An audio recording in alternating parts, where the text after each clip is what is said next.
Hello children, good morning, namaskar. You are welcome to Gyanodaya Basic Knowledge for Science classes for class 8. I am present for part 40 in the lesson of 6 कोशिकाओं से अंग तंत्र तक।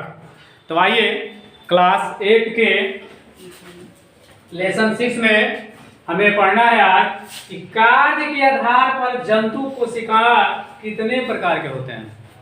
कार्य के आधार पर और उनका क्या क्या काम है। कोशिका तो बहुत प्रकार का होता है, लेकिन जंतु जंतु मतलब समझते हो ना, जंतु माने मवेशी, माने जंतु की जो कोशिकाएं हैं कार्य के आधार पर कितने तरह की होती है, चाहे होते हैं। तो कहता है कि ये 4 प्रकार के होते हैं। पहला है एपिथेलियम ऊतक, संयोजी ऊतक, पेशी ऊतक, तंत्रिका ऊतक। कितने प्रकार के होते हैं? 4। एपिथेलियम ऊतक, संयोजी ऊतक, पेशी ऊतक, तंत्रिका ऊतक। अब है सबसे पहला एपिथेलियम ऊतक क्या है और इसका काम क्या है। इसका कुछ नाम है तो कुछ काम होगा ना जी। तो इसका क्या काम है? यह शरीर के बाहरी भाग के अंगों का बनावट करता है। शरीर के बाहरी भाग, कान, आंख, नाक, ठीक है ना, जितने शरीर के बाहरी भाग हैं सबकी यह बनावट करता है। और क्या करता है? इसलिए इसे आवरण ऊतक भी कहते हैं। आवरण माने क्या होता है? ढकना, यानी बाहर जो हो उसी को आवरण कहते हैं। इसलिए इसको कहते हैं आवरण ऊतक। जैसे मुखा गुहा, मुखा गुहा देखते हैं ना, ये पूरा मुंह की संरचना। अमाशय जो पेट के अंदर होता है, तो खाना उसमें जाता है लेकिन तो बाहर होता है, अमाशय। और फेफड़ा वही है, श्वास नली, आंख एवं रक्त नालिका, इन सबों की क्या करता है? बनाने का काम करता है, बनावट करता है। इसलिए इसको क्या कहते हैं? एपिथेलियम ऊतक। दूसरा संयोजी ऊतक। संयोजी का मतलब क्या होता है? अभी बता पढ़ा इंग्लिश में कंजक्शन। संयोजन का मतलब क्या होता है? जोड़ना। उसी से संयोजी शब्द आ गया। तो संयोजित का मतलब हो गया कि यह अलग अलग अंगों को जोड़ता है तथा सहारा प्रदान करता है तथा उनके बीच के खाली स्थान को भरना और उन्हें मजबूती प्रदान करना है। अब अंगों अलग अलग अंगों को कैसे जोड़ता है? डॉक्टर के पास जाओ कि गला खराब है, चाहे नाक खराब है, चाहे कान खराब है, तो इस पूरे का एक डॉक्टर होता है, आँख, कान, गला। इसलिए देखो कभी कभी खाते हो तो सरक जाता है, कहते हैं ना, तो चावल ऐसा फंसता है कि नाक के सिरे बाहर आ जाता है। आता है कि नहीं आता है? तो इसका मतलब हो गया कि मुंह का और नाक का कनेक्शन एक है, तभी तो बाहर निकलता है। नहीं कनेक्शन एक रहता तो निकलता नहीं। इसका मतलब क्या होगी? कनेक्शन है। उसी तरह कान का भी कनेक्शन अंदर से है, ठीक है ना। तो क्या करता है कि शरीर के नहीं, यह अलग अलग अंगों को जोड़ता है। जोड़ना हो गया कि नहीं हो गया? मुख और नाक हो गया ना, कान, गला हो गया ना, जोड़ना। जोड़ता है तो क्या करता है? सहारा प्रदान करता है, उनके बीच के खाली स्थान को भरता है। बीच में जो खाली स्थान रहता है, ज्यादा गैप रहता है, तो उसको क्या करता है? भरता है, ठीक है ना। जैसे कोई चीज भारी उठा लेते हो, कहीं पैर के ना चाहे मांसपेशी के मांस में, मांसल में क्रेक हो जाता है, मैंने फट जाता है, तो हम बड़ा दर्द करता है। तो डॉक्टर के यहाँ जाता है, एक्सरे कराता है, कहता है तो क्रेक हो गई। तो क्या करता है? बैंडेज दे देता है ना। तो बैंडेज बांध देते क्या कि वो सट जाए। तो सटने में उसमें कुछ मांस चाहिए तब ना सटेगा, इस तरह तो सटेगा नहीं, मांस ट्यूब से नहीं ना भरा जाएगा। तो इसका काम है संयोजी ऊतक का, यही दोनों मांसों को जोड़ने का काम करता है। इसलिए इसका नाम है संयोजी ऊतक। सीधे नाम है कि जो दो अंगों को, एक से अधिक अंगों को जोड़ने का काम करता है, उसे संयोजी ऊतक कहते हैं। जैसे अस्थि और रक्त। अस्थि जहाँ खून घूमता है, पतले पतले जो होते हैं उसी में से खून की नसें होती हैं, सबको जोड़ के रखता है ना, तभी तो खून उसमें बहती हैं। अगर कनेक्शन नहीं रहेगा तो एक जगह खून घूमता रहेगा, बाकी अंग को मिलेगा ही नहीं।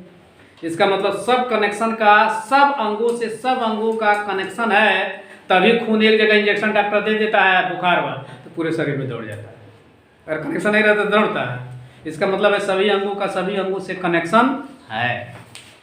तो अस्थि और रक्त। अब आ गया पेशी ऊतक। क्या है? कई कोशिकाओं से मिलकर बनी होती है जो अंगों को गति प्रदान करती है। कई कोशिका इसके अंदर होती हैं। देखो जैसे बांस उठाते हैं तो कहीं खुला पंखरा देखते फूलता है ना, फूलता है कि नहीं फूलता है, ये जांग फूलता है कि नहीं फूलता है। देखो एक एक आदमी मेहनत बनाते हैं, 100 बार उठ बढ़ जाएगा, जांघवा इतना पतला रहेगा इतना बड़ा हो जाएगा, सीनवा तुरंत निकल जाएगा और ये मांसपेशी फूल जाएगी। तो ऐसे करोगे तो फूलता है कि नहीं फूलता है। हाँ, तो क्या करता है कि कई कोशिकाओं से मिलकर बनी होती है जो अंगों को गति प्रदान करता है। अब मान लो कि हाथ से हमको कोई चीज उठाना है, तो यहाँ से तनाव होगा तभी नहीं उठेगा, मुड़ेगा तो मुड़ने का काम यही करता है। यहाँ समझो स्प्रिंग लगा हुआ है, अगर उठाएंगे स्प्रिंग नहीं रहेगा तो मुड़ेगा नहीं मुड़ेगा।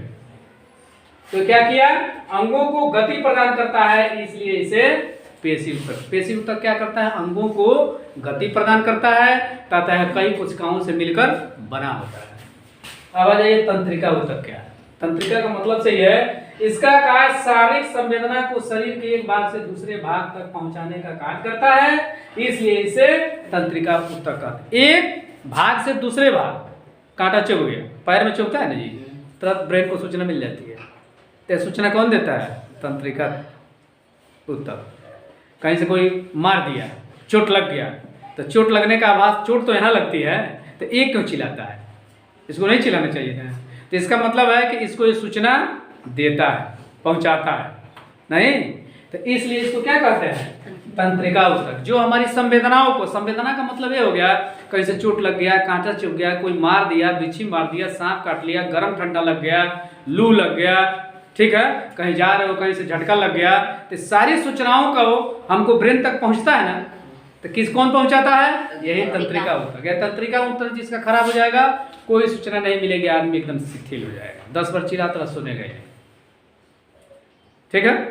तो इस किसका हो गया, तंत्रिका ऊतक का। तो तंत्रिका ऊतक का काम समझ में आया, क्या करता है, संवेदनाओं को, ठंडा गर्म को, चोट को, ठीक है, कांट चुभने को, ये सारी सूचना क्या करता है, आदान प्रदान करता है, ब्रेन को भेजता है। तभी हम एक तरफ भेजता है, दूसरा तुरंत रिले करता है यहाँ चोट लग गई है, पूछना है कोई कहाँ चोट लगल, कहाँ चोट लगल, तो कैसे जानता है हम। तो इस सिग्नल जहाँ चोट लगता है यहाँ से सिग्नल मिलता है ब्रेन को, अब ब्रेन तुरंत प्रसारित करता है कि इस जगह चोट लगा है। तो सारा काम कौन करता है, तंत्रिका था। अब आए कि संयोजी ऊतक कितने प्रकार के होते हैं, 2 प्रकार के, 3 प्रकार के, अंतरालीय ऊतक, अस्थि तथा उपास्थि ऊतक और रक्त ऊतक। इसको अगले वीडियो में पढ़ाएंगे, लेकिन अभी आपने क्या जाना कि कार्य के आधार पर जंतु कोशिका कितने प्रकार की होती हैं, एपिथेलियम ऊतक क्या है, संयोजी ऊतक क्या है, पेशी ऊतक क्या है, तंत्रिका ऊतक क्या है और संयोजी ऊतक कितने प्रकार के होते हैं। अब थोड़ा पूछ लें, देखें कितने लोग बताते हैं। ज़्यादा से ज़्यादा बोलने का प्रयास करो अपनी भाषा में, ठीक है ना। बताइए, जंतु कार्य के आधार पर जंतु कोशिका कितने तरह की होती है, 4 प्रकार के होते हैं। किसी 2 का नाम बताओ। एपिथेलियम ऊतक, पेशी ऊतक। चलो बैठो। एपिथेलियम ऊतक क्या है, कौन बताएगा। एपिथेलियम ऊतक क्या है, चाहे इसका क्या काम है।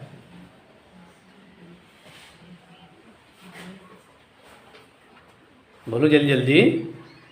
यह शरीर के बाहरी भाग के अंगों को बनावट करता है। चलो बैठो। और संयोजी ऊतक का क्या काम है, अभी बताया हूँ। संयोजी अलग-अलग भागों में बांटता है, जोड़ता है, अलग अलग अंगों को जोड़ता है। अभी बताया, संयोग में होता है जोड़ना। तंत्रिका ऊतक क्या है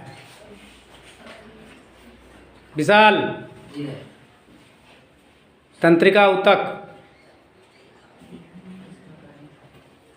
सामने देखो, और कोई बोले, लड़का लड़की। तंत्रिका ऊतक भुला गया, कोई नहीं बोलेगा। जो हमारी संवेदनाओं को हमारे मस्तिष्क तक पहुंचाता है, वही ना तंत्रिका ऊतक है। और पेशी ऊतक क्या है, पेशी ऊतक कौन बताएगा, चलो बोलो, कोई बोले। कई कोशिकाओं से मिलकर बना होता है, अंगों को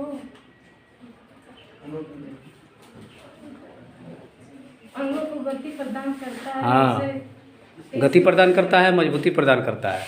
ठीक है ना। चलो, और कोई बताएगा? तंत्रिका ऊतक एक बार बताओ तुम। अभी बताया ना, कहाँ दिमाग रहा तुम्हारा? और कोई बोलो जी। तंत्रिका ऊतक किसे कहते हैं?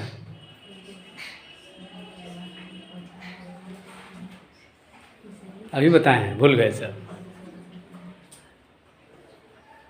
तंत्रिका ऊतक जो हमारी शरीर में की संवेदनाओं को गति प्रदान करता है, मस्तिष्क तक भेजता है, तभी ना हम जानते हैं।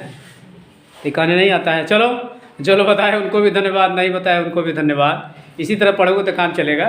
थोड़ा ध्यान लगाओ, अपनी भाषा में बोलने का प्रयास करो। सब कुछ इतना इजी वे में बताने के बाद भी तुम लोग को नहीं आता है। चलो, क्या करता है? अंगों की गति को प्रदान करता है, नहीं, इसलिए इसे क्या कहते हैं? पेशी ऊतक। तंत्रिका ऊतक क्या है? जो हमारी शरीर की संवेदनाओं को एक भाग से दूसरे भाग तक पहुंचाने का कार्य करता है। कहीं भी चोट लग जाएगा तुरंत ब्रेन के पास सूचना हो जाएगी। हाँ, तो इसको हम क्या कहते हैं? हमारे शरीर के में हो रही बाहरी गतिविधियों के कारण जो परेशानी बढ़ती है उसकी सूचना तुरंत दिमाग को देता है। ठंडा, गर्म, चोट लगना, जलना, ठंडा लगना, नहीं, इसको क्या कहते हैं? तंत्रिका ऊतक। अब संयोजिक ऊतक कितने तरह के होते हैं? 3 तरह के। अंतरालीय, और क्या होता है? अस्थि तथा उपास्थि रक्त ऊतक। तो बढ़िया से पढ़ने का प्रयास करिए।